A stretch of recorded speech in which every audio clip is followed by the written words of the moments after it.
Now, shares in Swiss chemical groups Ciba and Clariant were among the top gainers on the Zurich bourse today after US peer Huntsman expressed interest in buying the groups. CEO Peter Huntsman told a Swiss weekly newspaper he would also be satisfied with buying parts of Ciba or Clariant as long as they were both for sale. However, both companies say they intend to remain independent. We're now joined by Jeffrey Kraws from Crystal Research Associates in New York. Very good evening to you, sir. Do you think then that Huntsman want to buy both Ciba and Clariant?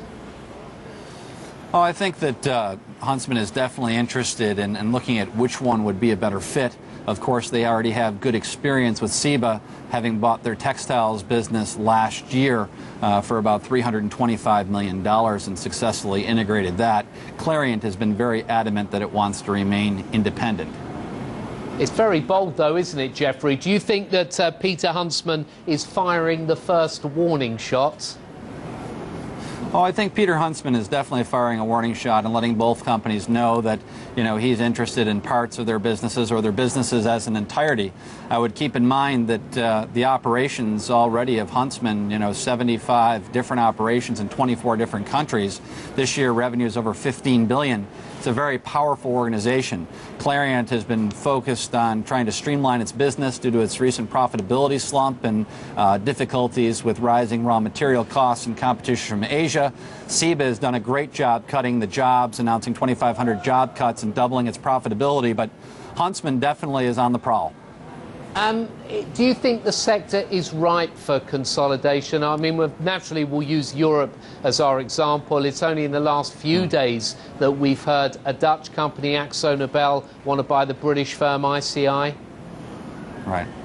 Well, you heard a good response there, which was that the rebuff because the valuation was too low. I think there is a tremendous amount of value in the sector. I think keeping in mind these are cyclical businesses, but these are businesses that once integrated and running smoothly can be very profitable and huge cash cows, if you will, spinning off tremendous amounts of cash flow. And Clariant right now is really refocused on getting its operations profitable. Ciba is doing a great job. And I think that even though there is tremendous pressure right now from Asia, this is a business that will come back around. And I would expect to see continued consolidation in it as companies try to strive to improve synergies or gain efficiency through acquisition. Huntsman, I presume, Jeffrey, would rather have the board go-aheads to make these bids, or do you think they'd go hostile? I don't think he'll go hostile. I mean, he made it very clear that he really didn't want to go hostile. These types of things generally go better if you do it on a friendly basis. I think that one of the things that the analysts have mentioned and that I've mentioned is that it doesn't really make financial sense or industrial strength for Clariant to spin off any more of its divisions. It really has streamlined itself to get itself in a position to be competitive. And a lot of times when you go downstream to try and buy a section of a business, that might be a core section making that company profitable right now. Even though it's losing business, it might have the products that are the end products for the other businesses that are making money.